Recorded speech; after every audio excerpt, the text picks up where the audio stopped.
Motivation and confidence are two separate things. There's a lot of people with motivation and far fewer people who have true confidence. Motivation is what you need to actually get going, get started. But confidence actually comes after you've made progress, especially after you've completed something.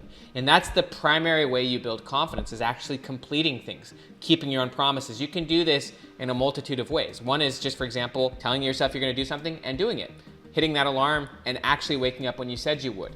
But ultimately, the best way to complete projects is by finishing things. When you watch yourself complete something and follow through, you build more confidence. That's actually why CrossFit is such a smart approach to fitness, is because it's objective based. You've got an objective and then you finish it. And by finishing it, you watch yourself get good at finishing. A lot of people can start, but far fewer people can finish. It's difficult to start, don't get me wrong. There's a lot of books that are trained to help you start. There's a great book by James Clear called Atomic Habits.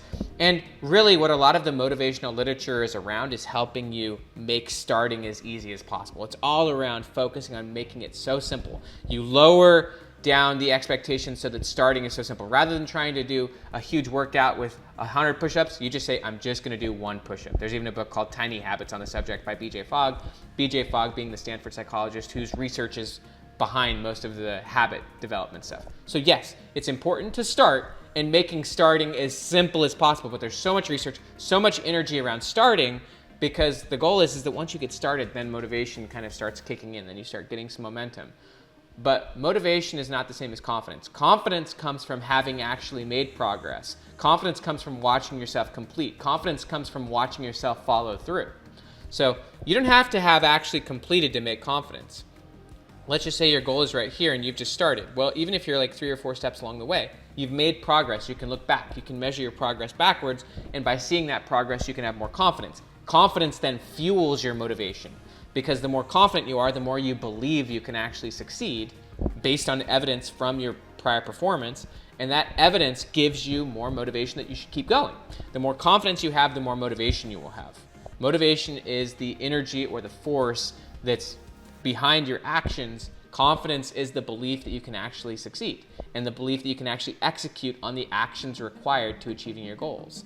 The only way to truly build confidence is to follow through. You won't have confidence, you won't have self-trust if you continually lie to yourself. And so you give yourself little opportunities. You make little promises to yourself. You say, I'm gonna wake up at this time. Boom. You say, I'm gonna complete this project. Boom.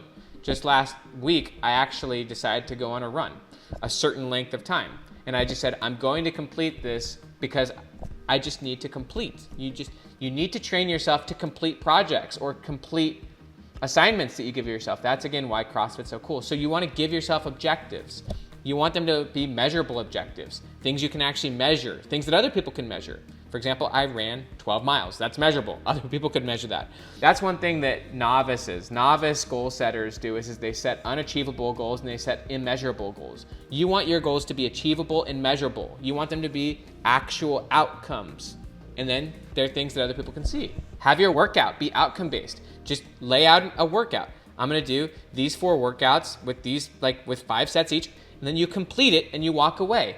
I'm gonna write this 1 page. Complete it, walk away. Get better and better at completing projects. Really simple is go to bed with no more than 3 desired goals for the day. If you've got 10 items on your to-do list, you've set yourself up for failure. That's also another concept called decision fatigue. If you have too many goals or too many targets, your brain's too scattered. I love the quote from Jim Collins in Good to Great, if you have more than 3 priorities, you have none. Also, the 80-20 principle, which is 80% of your results come from 20% of what you want to do. You want to focus on being effective, not busy. So give yourself 1, 2, or 3 outcomes per day. Wake up and knock those things out. And the more you can knock out on a daily basis and watch yourself actually follow through, the more confidence you'll have to take on better and better projects. And the more confidence you have, the more motivation you'll have. The more motivation you'll have, the easier it becomes to just simply do the work required. And you get excited because you get excited by completing. You get to see the benefits, the results of completing projects. You get to become a finisher. Finishers are the people who actually are out there who have done work. They don't just have ideas in their head. They don't just have hopes and dreams for their future. They actually have tangible results in their past. There's a great quote from Tim Grover in his book, Winning. He says, losers have a to-do list, whereas winners have a done list. Winners have a done list. They have a list of things in their past where they can say, I've done all those things. I've completed all those projects. What can you look back on and say, I've done that. I've completed that. The list of things you've completed essentially represents your current level of confidence. You look back and say, I did that, I completed that, I actually followed through. That's the only way you can build your confidence, is to complete things. Complete your day well. Finish strong. Tell yourself you're going to put your phone on airplane mode with 30 minutes to bed, and then turn it off. And actually just do what you say you're going to do. If you're going to try to eat well for 24 hours, eat well, follow through. The more opportunities you give yourself to follow through and to complete, the more confidence you'll build. The more confidence you have, the bigger your imagination will be towards your future self.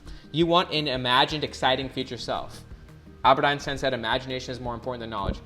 Confidence is the basis of imagination, and confidence is the fuel for a motivation. So the more confidence you have, the more imagination you have towards your future self, the more bigger and exciting the goals you'll be able to pursue, but also the more fuel you'll have behind that imagination, the more motivation you'll have. So confidence is essential. Confidence is powerful, but it's based on past performance. It's based on what you've actually achieved, based on what you've actually done. And so you've got to complete stuff. Give yourself little opportunities to get small wins. Even just making your bed. There's a great little book on the subject called Make Your Bed. Just make your bed. That's a completion. Make your bed. That creates momentum. And just keep completing. Complete. The more you complete, the more you finish, the more you'll be able to take on bigger things that you can then complete and finish. The reason people don't pursue big goals is because they really don't believe they'll ever truly finish it. They've watched themselves quit over and over and over again. And it's no good for your confidence to start a million projects but have them all be unfinished. Instead, I love the 80% rule by Dan Sullivan. He said 80% is better than 100% because 80% is actually getting results. 100% is still thinking about it. Rather than being a perfectionist and having no finished products or no finished projects, completed it 80%. 80% means it's out there. It's out in the world. It's done. Done is better than perfect. Get stuff done and then get better and better at being prolific and getting more and more stuff done. That's how you build confidence. My name is Dr. Benjamin Hardy. If you like this video, please give it a thumbs up. That really helps the channel. Also, please subscribe and have an amazing day.